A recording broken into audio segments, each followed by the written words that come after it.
right, check one, check two. Let's get it rolling this morning, guys. Appreciate you being here. 6:00. Hopefully you got motivated by some dry carbs. And hey, I was kind of proud of myself for creativity because that's usually not my jam. But it worked yesterday. Appreciate you being here. And I guess what it means is you get a donut on the way in and on the way out. So you'll be all set for the day. We are on page 29. We're in lesson 7. This means we have flipped the halfway point of our dad lab, 7 out of 12, really 7 out of 13. And it means kind of we're in the heart of it. And I hope as we're meeting on Tuesdays and the weekly content and the weekly conversation with the buddies in your group, hopefully some text messages going back and forth and some of those activities that we are engaging in as dads on these various topics is just kind of helping us establish some of these good and healthy habits and activities of fatherhood. And hope you're making some progress on your fatherhood resource that you picked, books, podcasts, etc. Keep going on those things. And hopefully you've had some fun making memories with your kids and doing some stuff and the one-on-one and engaging in those ways. I hope you've got November 16th booked on your calendar. That is our serving opportunity at Souls for Jesus. We got spots for 3 more dads. So if you can make it, we'd love to have you. It's 9 to 11, I think. Great opportunity, great way to serve and jump in. We've got room for 3 more, like I said. Last couple weeks, we've talked about the power of our words in a couple of different ways. We've done affirmation and apology.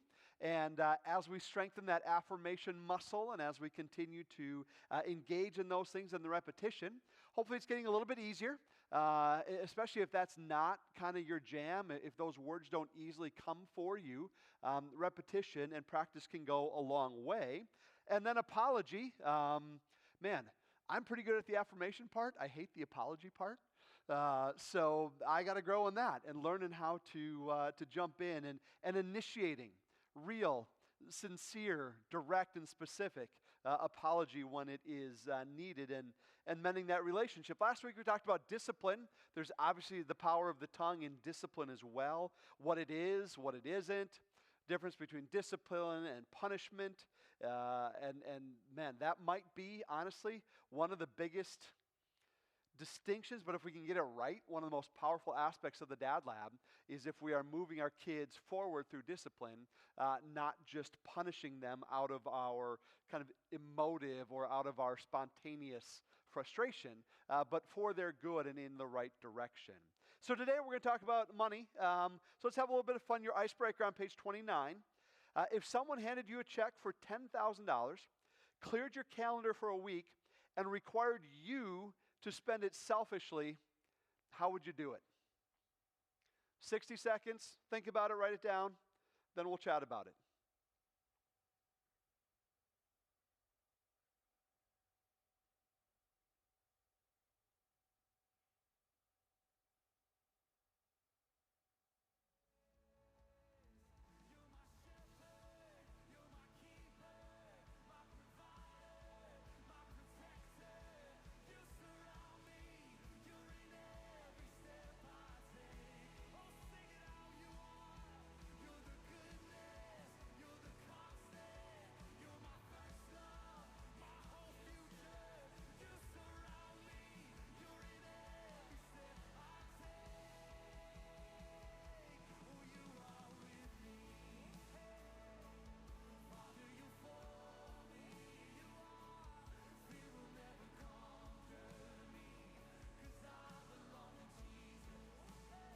I hope you don't have to overthink this one.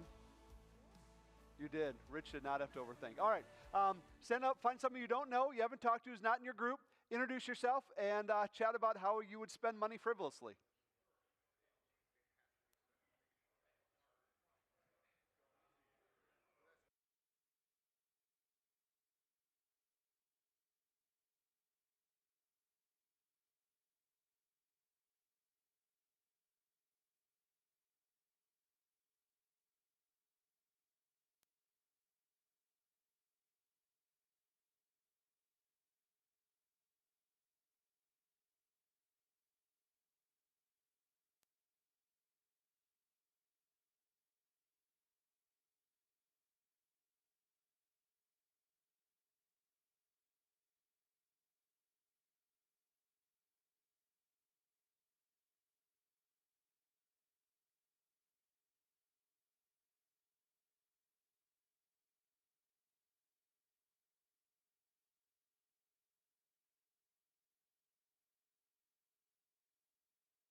All right, guys, back to where you started.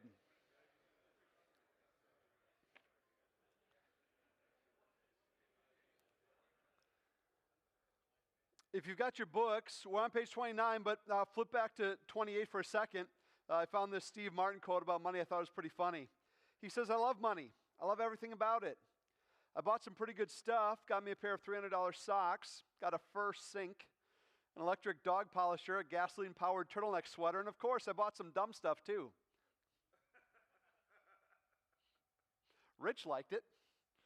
All the rest of you, I don't know. It reminds me of there was a commercial out a couple of years ago about, I don't even remember who it was for, about the carpet shower. Do you remember the carpet shower? Okay, anyway, the first sink and the carpet shower. Anyway, that's fine. So we're on 28. We're on 28 today, and we're going to talk about money. Money's one of those themes that's important to us in life and kind of needed, and really there's a lot of ways to get it wrong and a few ways to get it right. And so I want to look at both of these today, especially the how do we get it right. Common mistakes as it relates to money. None of these are new. You're not going to be surprised by any of them. Number one is impulsive purchases. Impulsive purchases. No plan or action to prioritize saving or budgeting money, right? These are not new things. And yet generation after generation kind of stumbles their way forward. I think we've got a chance as dads for us to get this right and to maybe pull the domino in some mistakes that our kids could make, or some generational mistakes that have been made in our families. Careless debt, pretty easy. Credit cards, short-term loans, that sort of thing. Easy come, easy go, right? It showed up and it went out, and it was barely in my pocket. Man, you give $5 to the 8-year-old and take him to a candy store. That is easy come, easy go. And while we laugh about that, that's true for a lot of other individuals, not just 8-year-olds, not just in a candy store, and not just with $5 in their pocket. And one of the leading causes of conflict in marriage actually is money. And so with that in mind, I think it's important here that we get this right. And by the way, do you know actually what the 3 biggest causes of stress in marriage are by every survey and every one that's done is money, sex, and discipline of kids. We're doing marriage work here. Go tell your wife you went to a marriage seminar today. She'll love you for that. We tackled discipline last week. We're talking about money today, and the fact that you're a dad means you probably figured out the mechanics of sex at least once, so good for you. Here in the Dad Lab, we're doing this work, but it ends up actually being marriage and family work more so even than just fatherhood stuff. And I think there is a serious point to be made in what we're doing here is equipping our kids and our homes and our families to avoid some of the biggest pitfalls in a marriage. You don't know, and your 6-year-old doesn't think that's what's happening. But as we get this stuff right as dads, we're actually doing marital enrichment for our kids because we're helping them navigate some of the biggest marriage killers through the wisdom and example that we are providing. So we've done discipline, we're doing money. In a couple weeks, we'll do the birds and the bees and gender and sex and all of that sort of thing. And I think this is actually pretty compelling. So I don't want to spend our time here just on the negative, on the mistakes. Frankly, those are easy. We know those are not that hard to figure out. And we've all probably had some experience with the challenges of money, maybe from your family of origin. Maybe you've seen friends, you've been in a company or a partner of some sort where, finances went sideways. Maybe we've had our own struggles because of our own deficiencies or our own mistakes on these topics. But like all these other topics, money is neutral. Money is God's idea. Money is something that He has provided for us. And the $20 bill itself, it has no moral value to it. It's what we do with it, how we handle it, how we spend it, how we are disciplined with our money that actually brings the morality piece into it. And so what I hope to focus on today is reminding us, again, probably not brand new things you've never heard before, but reminding us of some of these priorities, especially as it relates to building that foundation into our kids. And so I think the scripture gives us some warnings about money and some instructions about money. So let's just kind of buzz through these here and make some high-level observations. Hebrews 13:5, keep your lives free from the love of money and be content with what you have. Man, contentment may be more important on the topic of money than any other topic that we face in our life. Contentment. Contentment. Are you content with what you have? If not, your work is first in your own heart to develop contentment, because we're not going to be able to teach our kids something that we don't have. That's not a new statement. We've made that one a bunch. But it's true here as it relates to money. It's true here as it relates to contentment. 1 Timothy 6, for the love of money is the root of all kinds of evil. We've heard that phrase before, but listen to the follow-up. Some people, eager for money, have wandered from the faith and pierced themselves with many griefs. If you want to avoid piercing yourself with many griefs, if you want to avoid piercing your children with many griefs, we have an opportunity here to learn about the mistake we can make when we get so consumed with the love of money. And dads, it starts with us. We have got to be free from this type of idolatry in our lives, this type of love of money. If we try to teach our kids something that we are not practicing, hypocrisy shows up almost instantly, right? They're going to see it. We've said it before. Kids are the best hypocrisy detectors God ever put on this planet, especially the ones that live in your house, the ones that live in my house. And so this is not going to work if we are teaching them one thing and if we are living a different way. And there's a real warning in this passage that the love, the obsession of money opens some doors that we don't want to open. It opens some doors we can't afford to open, and not just financially. It opens doors that we can't afford to open relationally and in our careers and in our families. Ecclesiastes 5, whoever loves money never has enough. Man, do you know that guy that never has enough? Have you been that guy? Have I been that guy? Whoever loves wealth is never satisfied with their income. This too is meaningless. Any Rolling Stones fans here? I can't get no what? Satisfaction. I was going to play the song, but I didn't want to take up 4 or 5 minutes.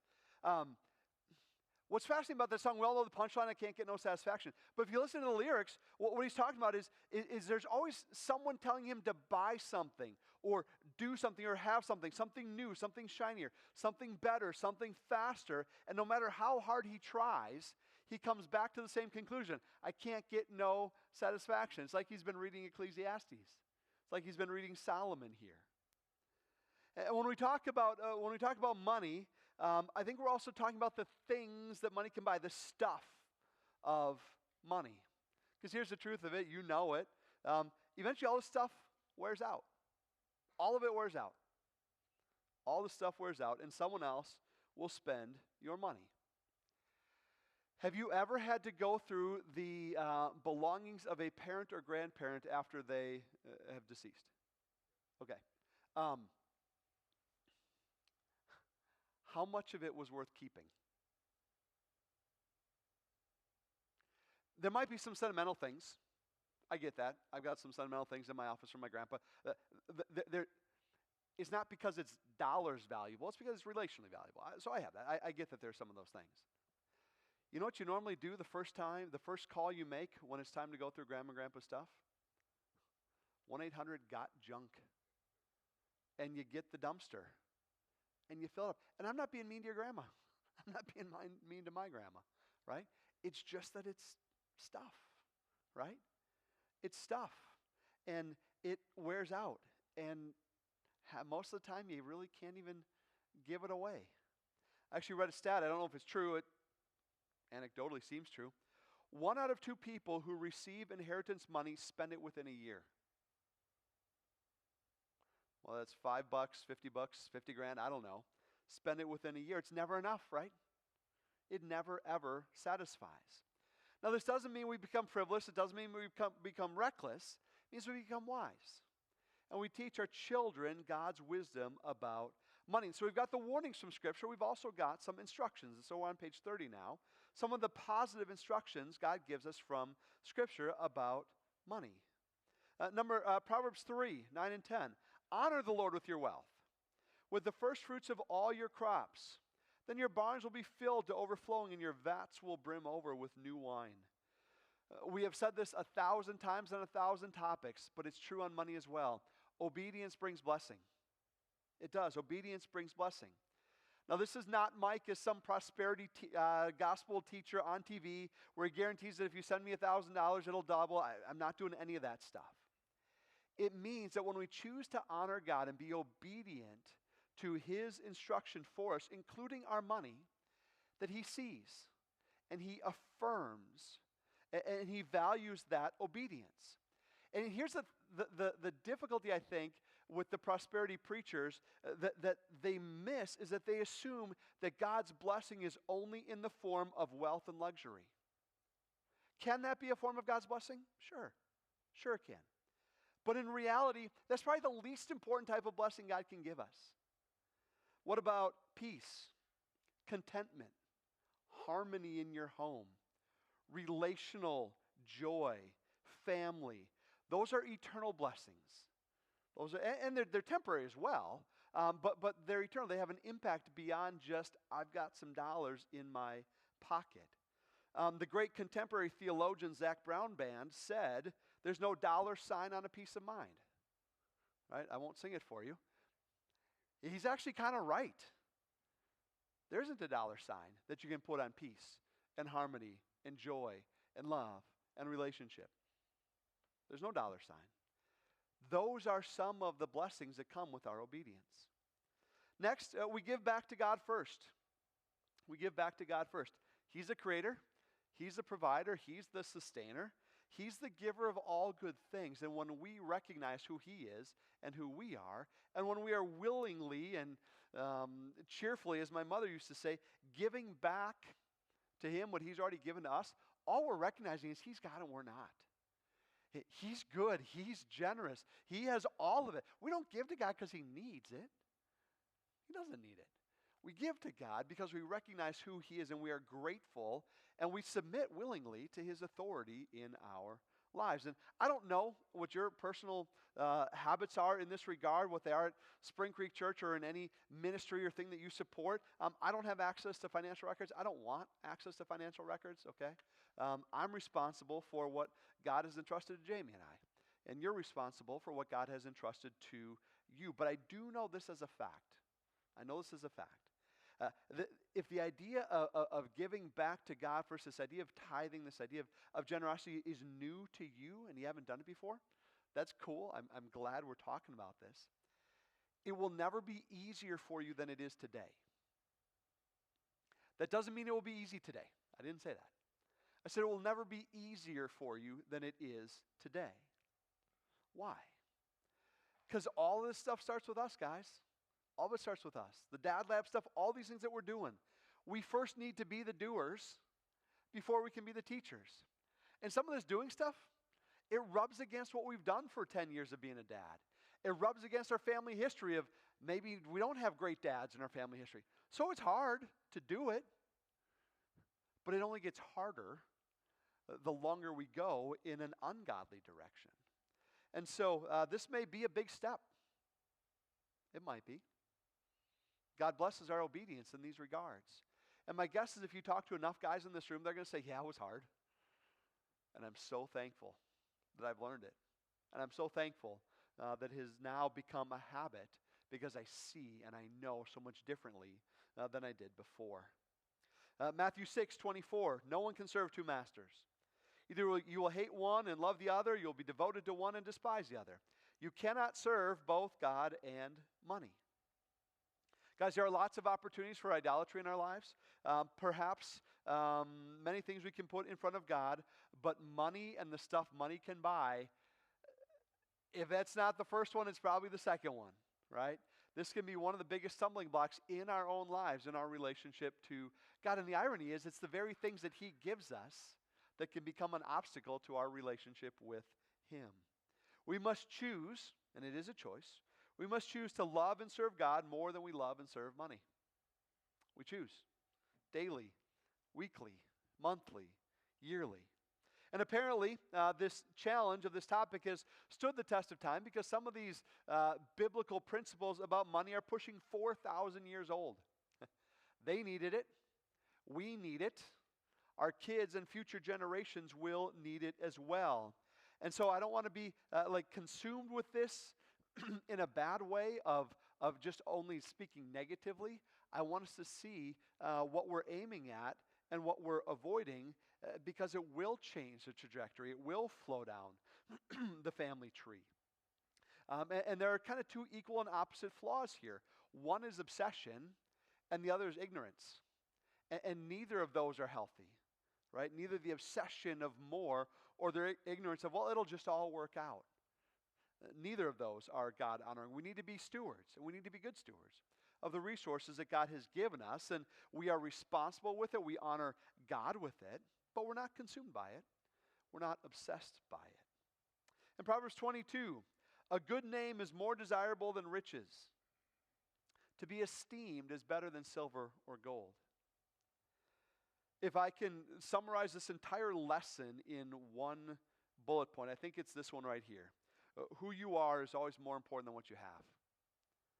Who you are is always more important than what you have.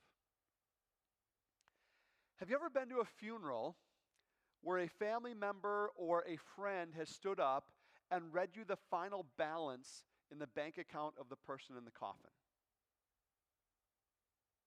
No hands. Okay. Me neither. And I can basically guarantee you that I've gone to more funerals than all of you because it's just part of my job. That's not a brag. Frankly, that's not something you would brag about. But funerals are reorienting. And maybe God knew I needed it. I'm at funerals a lot. I do funerals a lot. I'm with families a lot. It's just part of kind of what God has in my life. I've never heard someone say, oh, Bill died with $332,148 in his IRA. Never heard somebody say that. But have you been to a funeral where a family member or friend has gotten up and talked at length about someone's generosity? Have you been there? Have you heard that? Hopefully. Hopefully. Hopefully. What's the difference? They're both talking about money. What's the difference, though? One is focused on what a person has, and the other is focused on who a person is. What they have versus who they are. One is external. The dollar amount sitting in JP Morgan Chase, okay, that's external. The other is internal. It's a posture of the heart. It's a humility thing. One is a fact. Dollars and cents on a piece of paper. The other one is character. Who you are and what you've done with what God has given you. And so who you are is always more important than what you do. And I think this is really true as we relate to money and as we relate to teaching our kids and showing our kids about money. And so what are the simple ways to teach our kids about money? Frankly, this is probably better if your kid's under 10. If your child's older than 10, this might be a little bit simplistic for you, but there's some application for you as well. Number one, the first one here is show your kids that you tithe. Show your kids that you're generous. Okay? They don't have to know the number. That's not that big of a deal, actually. But explaining what you're doing and why you're doing it. It was interesting. Jamie and I are 2 years in here. And I distinctly remember we were putting the money together after we got married, and it wasn't that much of it. That's okay. We were fine. But I remember distinctly that first Sunday we were going to go to church.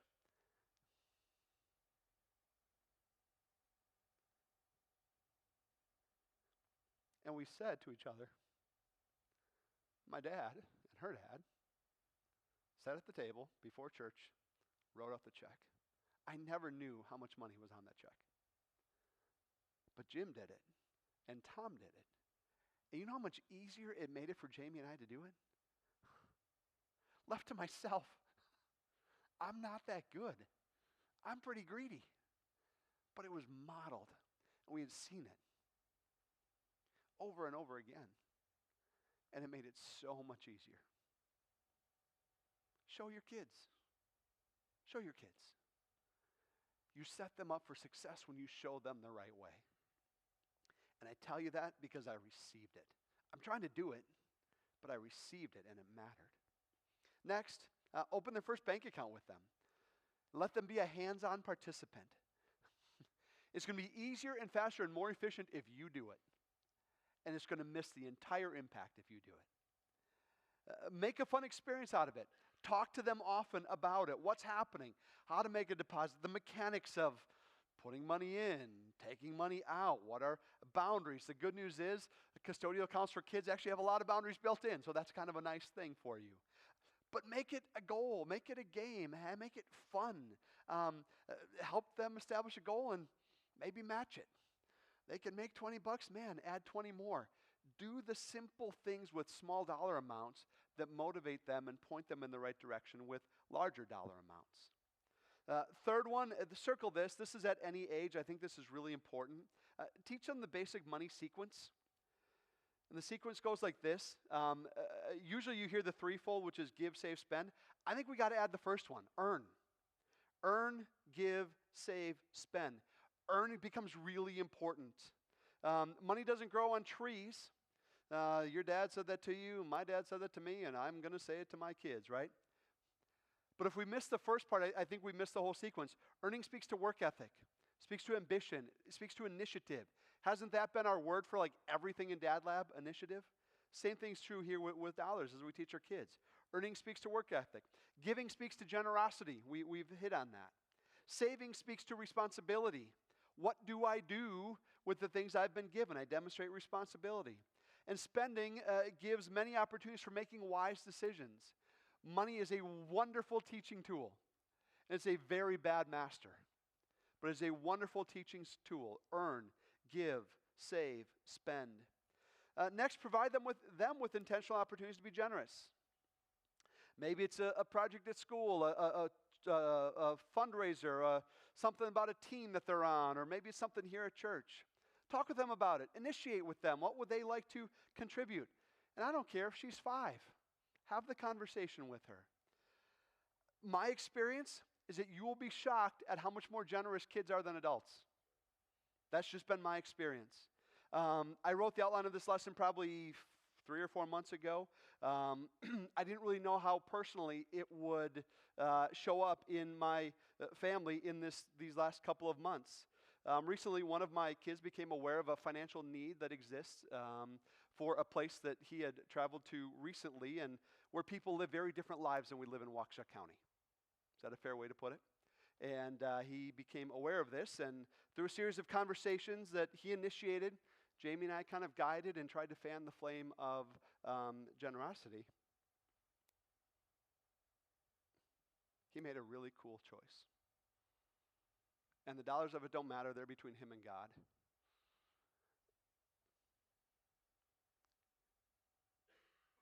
But it was the character thing. It was the who you are in here thing. And I will say this. I was put to shame on his definition of generosity and my definition of generosity in that moment. And that was really cool. Yeah, we've tried. Yeah, we've taught. Yeah, we've done some things well. We've done some things poorly. But those intentional opportunities to be generous, let your kids be part of it. Let them learn these things and develop these things before life makes them cynical, before life makes them more selfish than they already are. And when those things happen, celebrate it, affirm it, and rejoice in those ways that God is growing your kids. And then last, help them open a retirement account and feed it. This may seem weird if you've got a 3-year-old, and yeah, it kind of is. This is somewhere around their first job. There's taxable income. You got to be able to prove that in order to open one of these accounts. But any of the big investment firms will help you in that. And again, it's not about the number of zeros. It's about the process, and it's about feeding it regularly. My big 3 have accounts, and we do it each month, and it's automated, and we watch it, and all of a sudden Jack's like, "Oh, Dad, did you see the market was down 1.2% today?" And I'm like, "Yeah, buddy, lost about $1. It's okay. You'll be fine." But all of a sudden, that habit is starting to build, and that habit is starting to grow, and you give them a perspective that's more than just, "Ooh, I want to buy that thing," or "I want to take her out on Friday night." You're starting to build this bigger perspective of it. Automate it. Let the balance grow. Watch it. Track it. not because you're obsessed and not because you're making an idol out of it, but because you want to be responsible with it. And we can get into compound interest. Some of you banking guys are better than I am at this. Here's what I know. Those habits at 14, 15, 16, 18, 22 pay a lifetime of dividends, pun intended.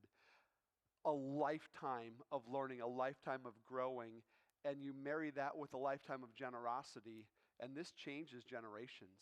This changes your family tree. This changes the heart of your kids as they approach money. So we got to get there first as dads. We got to do it first ourselves. That might mean some changes. That might mean some hard decisions. That might mean some no's that we used to say yes to and some yeses that we used to say no to. But we're opening these doors for our kids to walk through in really healthy ways. I provide some resources there on the bottom, page 31 for you. I don't pretend this is exhaustive, but I do know these are really good places to start. And this is some Ramsey stuff. He's actually got some new stuff I didn't even put in here that's really good. They got some great podcasts, especially designed for like teenagers and young adults. Man, feed that into the lives of your kids. Yes, yourself, know it and learn, but feed that into the life of your kids. Encourage them to listen to it. Incentivize them to listen to it.